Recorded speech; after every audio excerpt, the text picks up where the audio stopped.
Hello बच्चों, good morning. मैं सुमन ma'am. बच्चों, हम लोगों का अब ये आज जो है, आज से मैं आप लोगों को फर्स्ट वीडियो में मैंने बताया था कि आज से हम लोग अपना रिवीजन स्टार्ट करेंगे, क्योंकि हमारा हाफ ईयरली एग्ज़ाम अभी हो चुका है और हिंदी का कोर्स भी पूरा हो गया है।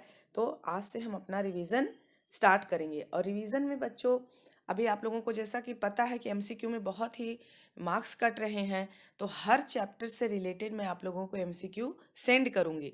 और जो टेक्सटुअल क्वेश्चन आंसर है और उसके अलावा जो आप लोगों के फुल मार्क्स में एक्स्ट्रा क्वेश्चंस दिए हैं, अभी सारे क्वेश्चंस आंसर आप लोगों को लर्न बाय हार्ट करने हैं, क्योंकि टेक्सटुअल जो था वो तो हमने पहले ही करवा दिया था और एक्स्ट्रा क्वेश्चन सारे बाकी थे। तो अब इस रिवीजन में बच्चों हमारा फर्स्ट प्रीलिम्स जो है वो दिसंबर के 15 या 16 तारीख से स्टार्ट होने वाला है। आप लोगों के पास जल्दी ही टाइम टेबल आ जाएगा।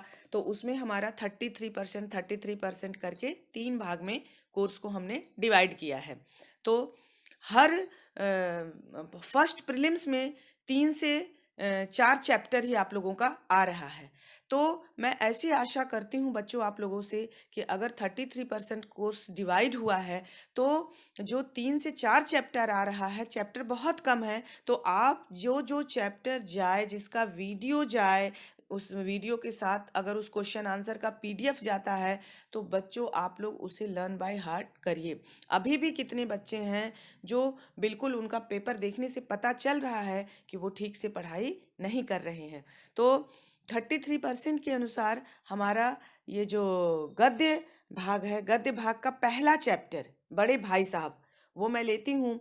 और बार बार मैं आपको कह रही हूँ कि उसमें जो शॉर्ट क्वेश्चन आंसर निबंधात्मक प्रश्न दिए हुए हैं ये फुल मार्क्स में, उसको भी आप लर्न करेंगे तो उसके अंदर से ही सारे एमसीक्यू होंगे।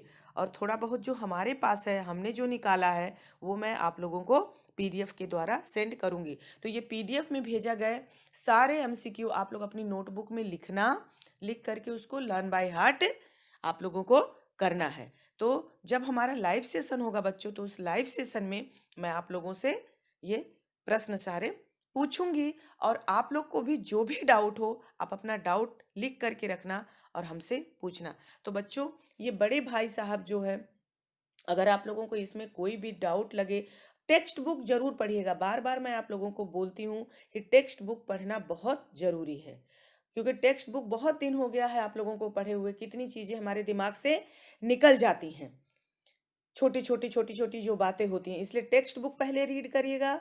टेक्स्ट बुक रीड करने के बाद जो मैंने वीडियो, हमारा बड़े भाई साहब का सभी का वीडियो गया हुआ है, वो वीडियो आप सुनेंगे। सुनने के बाद जो है ये सारे आप लोगों को पता चलेगा। क्योंकि बच्चों, बड़े भाई साहब को लिखा किसने है? प्रेमचंद्र जी ने लिखा है।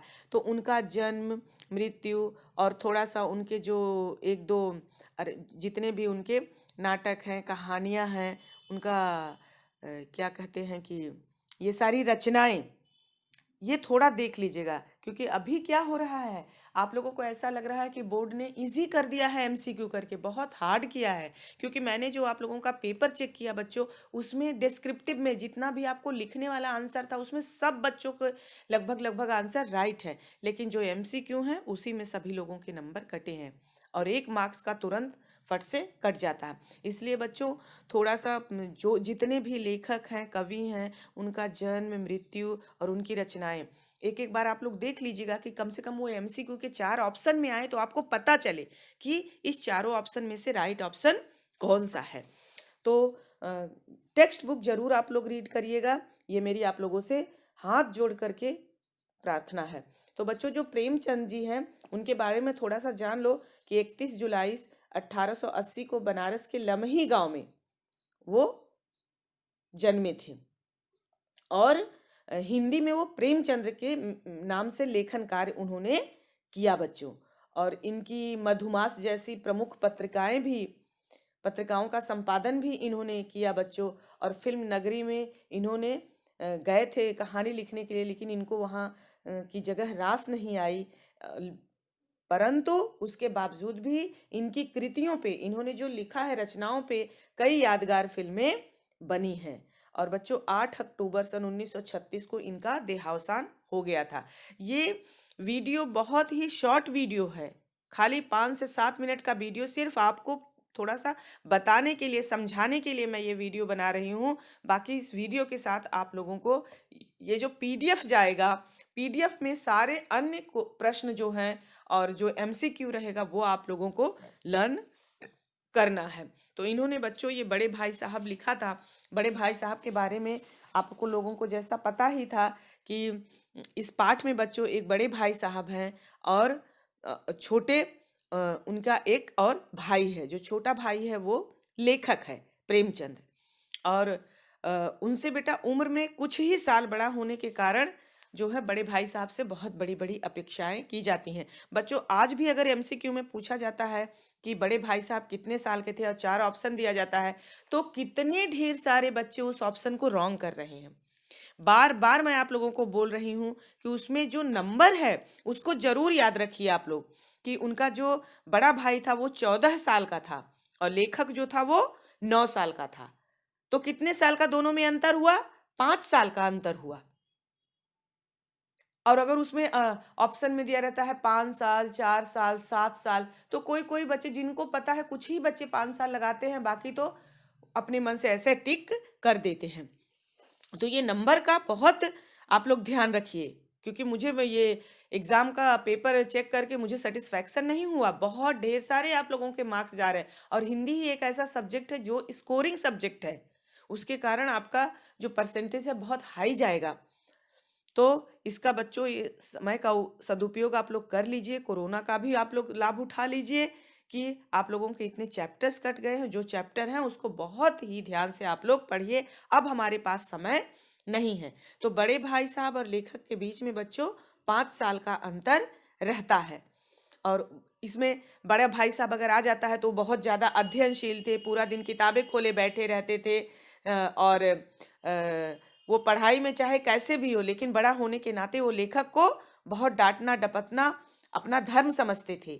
और लेखक का मन पढ़ाई में कम लगता था और मौका पाते ही वो हॉस्टल से निकलकर बच्चों मैदान में जाकर खूब खेलता था। और भाई साहब जो थे वो उपदेश देने की कला में तो निपुण थे ही। जब भी वह खेल कर आता तो उसके ऊपर बहुत गुस्सा होते थे और हमेशा उपदेश दिया करते थे। कहाँ थे? उनका पहला सवाल होता था, कहाँ थे और कहाँ गए थे? और अंग्रेजी को बहुत बड़ा हौहा बनाया कि अंग्रेजी कोई हंसी खेल नहीं है। मैं रात दिन आंखें फोड़ता हूँ। बच्चों मुहावरा तो आपको कंपलसरी ही आएगा और बड़े भाई साहब में बहुत ढेर सारे मुहावरे दिए गए हैं और उसके वाक्य प्रयोग के साथ आप लोग वो किसी भी तरह से एमसीक्यू में, टिक मार्क में, फिलिंग द ब्लैंक्स में पूछा जा सकता है। और वो बोलते हैं कि मैं रात दिन आंखें फोड़ता हूँ तब जाकर विद्या आती है। बड़े बड़े विद्वान भी शुद्ध अंग्रेजी नहीं पढ़ पाते हैं। फिर बेटा ये सब सुन करके लेखक कैसे टाइम टेबल बनाता है अपना।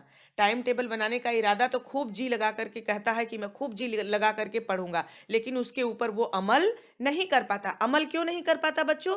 क्योंकि वो प्रकृति की मनमोहक वातावरण जो है उसको लेखक को अपनी तरफ खींच ले जाता है। और बड़े भाई साहब की डांट फटकार और घुड़कियां खाकर भी वो खेल कूद का तिरस्कार, अपमान नहीं कर पाता है। फिर क्या होता है बच्चों की एग्जाम होता है और उसमें बड़े भाई साहब फेल हो जाते हैं। और अब तो केवल बड़े भाई साहब और लेखक के बीच में 2 कक्षा का अंतर रह गया। हाँ बच्चों, एक बात और मैं आपको बताऊंगी कि उनके उम्र में 5 साल का अंतर था, लेकिन कक्षा में 4 जमात आगे थे। वो कक्षा में बड़े भाई साहब जो थे वो किस कक्षा में पढ़ते थे? बड़े भाई साहब के और छोटे भाई के पढ़ाई के स्तर में 4 जमात, जमात मतलब कक्षा का अंतर था, क्योंकि भाई साहब 9वीं में थे और लेखक 5वीं में था। तो इसमें तुम लोग मिसगाइडेंस मत होना। कक्षा में 4 साल का अंतर था और उम्र में 5 साल का अंतर था। तो बड़े भाई साहब जब फेल हो जाते हैं बच्चों, तो उनको ऐसा लगता है कि अब तो उनको चुप ही रहना होगा।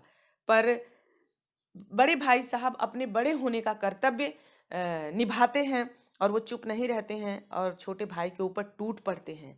वो बोलते हैं कि 1 साल पास हो गया और दर्जे में अव्वल आ गया तो तुम्हें घमंड हो गया है। घमंड तो बड़े बड़े का नहीं रहता है, तुम्हारी क्या हस्ती है। और उन्होंने उसमें बच्चों ढेर सारे ऐतिहासिक उदाहरणों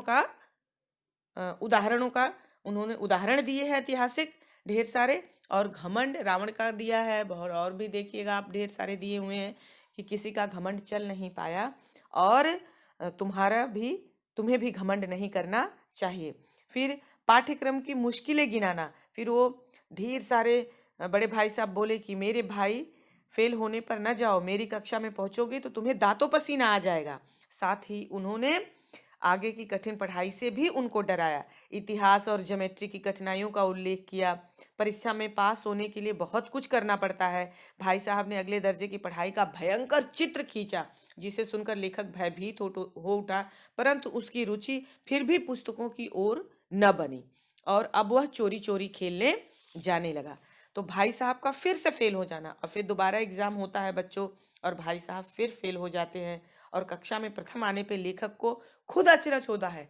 लेखक को भी खुद अचरज होता है कि वो कैसे कक्षा में प्रथम आ गया, क्योंकि वो तो सारे दिन खेलता रहता है। लेकिन बच्चों, लेखक जो है जब कक्षा में पढ़ाया जाता था तो उसको बहुत ही ध्यान से सुनता था।